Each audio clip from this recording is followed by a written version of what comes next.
definitely the hardest starter that I've done on an LS engine. The frame is right on the way. What's going on, everybody? We're back at it with another one. Today's Monday and we're 5 minutes away from our first customer.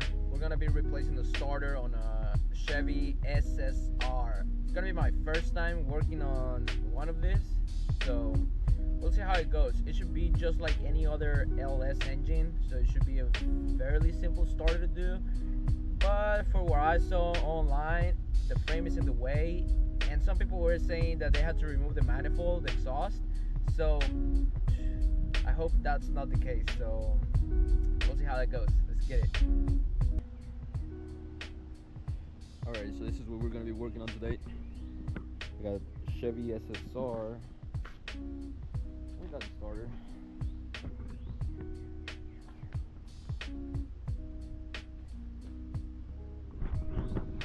Yes, it's such a cool car. I mean, I guess you could call this a truck, right? So it's technically a pickup, right? This is so badass.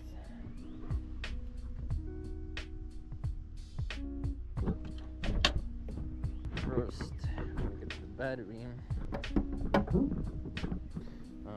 Here's the battery.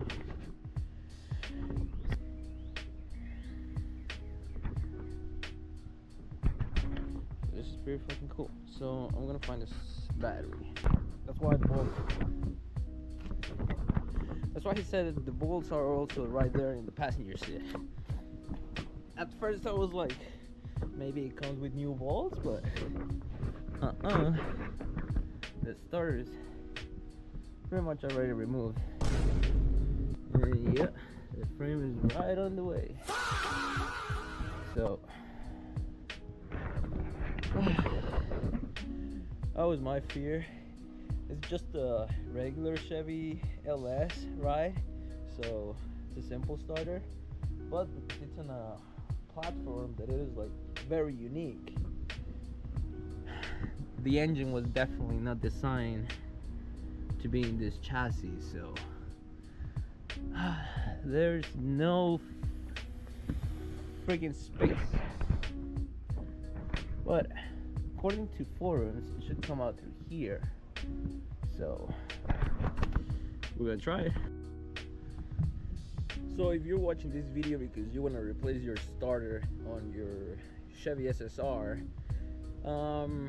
what I'm seeing right now is that once you get the two bolts off, of course getting the two bolts off is not that hard. It's a little bit weird of an angle, but once you get the two bolts off and you get the starter out of place, first of all, make sure that you have everything disconnected so that you're not sparking everywhere. But you can put the starter in an angle like this, and then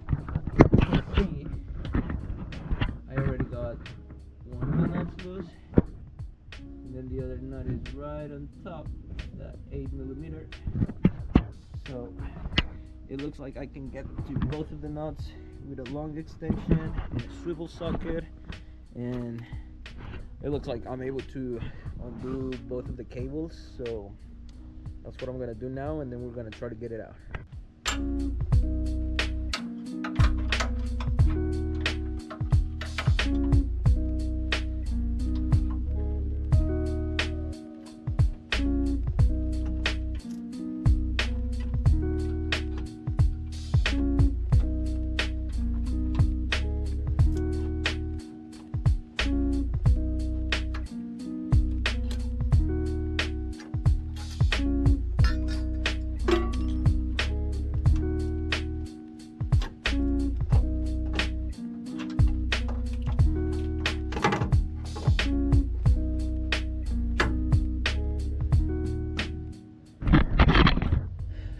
Not too bad.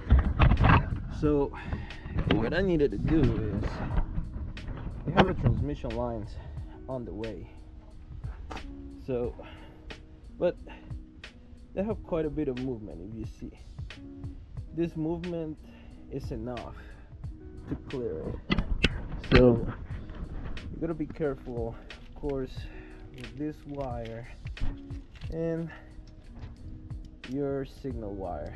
So you have an 8mm nut here, and in the power one it was a 13mm, and yeah, it does come out of here. All you have to get off is this. There's this little bracket that holds some of the harness. You get this off, just a 50mm bolt, and then you have to get this other one off. I think this is the transmission lines bracket, so you get this one off as well. Once you get those two out of the way, then the starter can slide out. So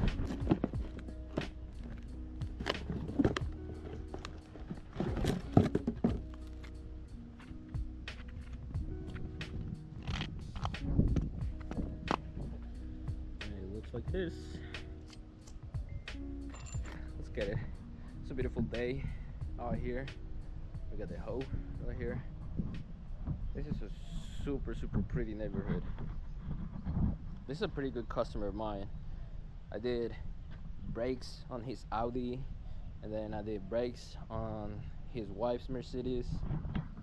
Then I get to work on this really cool SSR. Since the very first time that I came here, I told him, like, this is a really cool car, and now I get to work on it. It's a little bit of a pain in the ass though, but we'll make it work. Now, very important, always pay attention to the position that you got it out, because it's gotta go back in the same way, right? So the starter actually sits like this, but the way that I was able to pull it in and out, it was this way. So that's how it's gonna go back in.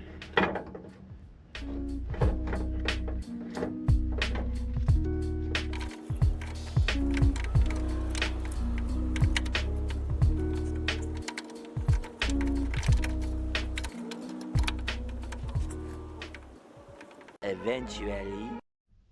Yeah. Chevys definitely don't like to be treated nice. Like, you gotta be rough with them in order to make shit work. Oh, that took a shit ton more of effort than what it should have, but it's pretty much in. There we go. And then finally, once you get the starter in, you just first angle it so that you can get to the 13 and the 8mm. You put those in, you tighten them, and then you put the starter in place, and you put the bolts that hold the starter. Pretty simple. We're almost done. Alright, and the final step, just like any other Chevy, we got the two 13mm bolts over here. We got a rear main seal leak over here, and yeah, pretty interesting chassis. Let's get it. We're gonna plug in the battery, try to start it. Alright, we got the positive wires hooked up.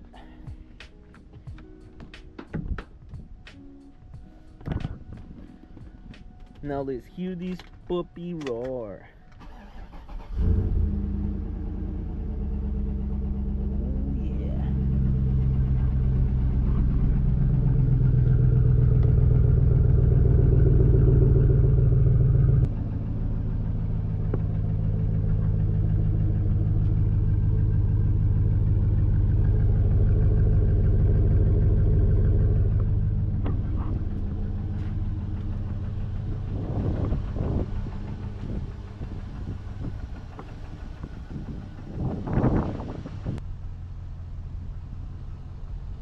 Definitely the hardest starter that I've done on an LS engine.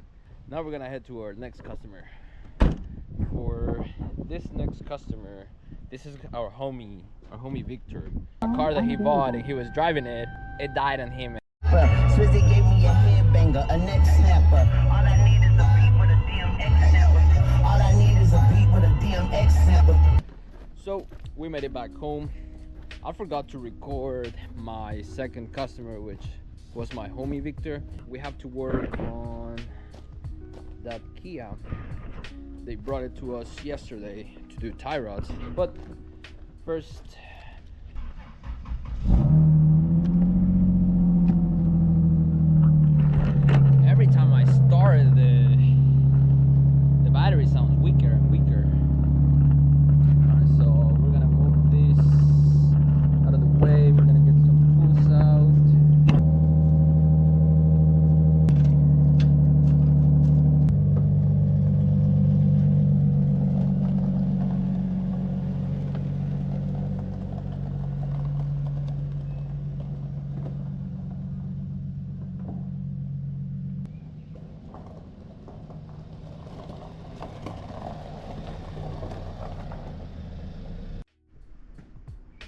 Alright, so now we're here working with the Kia. So we're gonna be replacing the spark plugs, inner and outer tire rods. So very simple. It's a 4-cylinder, so get the coils out, spark plugs out. I have this pretty cool magnetic spark plug socket set from Beam. It's pretty nice. It looked like it had NGK1R, so it had really good spark plugs. Now we're gonna be installing just some NGK Iridium regular. If you ask me, I always recommend NGK every car, no matter if it's American, Japanese, European, any car with NGKs. Hell yeah. So let's finish it up.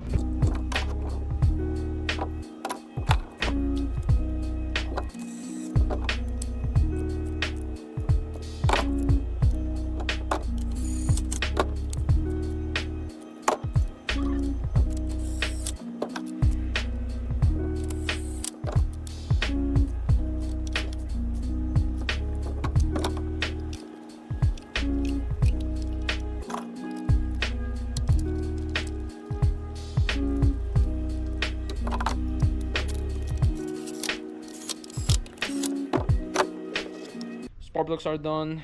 Now we're gonna get the car up in the air. We're gonna do the tires. Let's get it.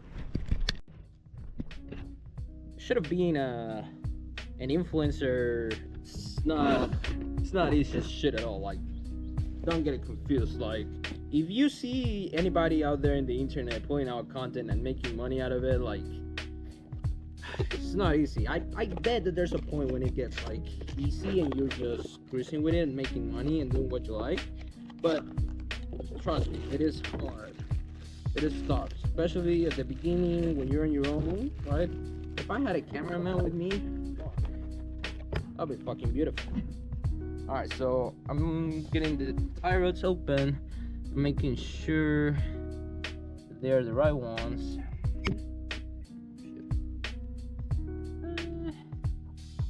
That sure does look like the right one. So this customer brought me her SUV to do tire rods and the swivel links, but the tire rods are not even needed. This is what's needed. Whoever diagnosed it, they don't know shit.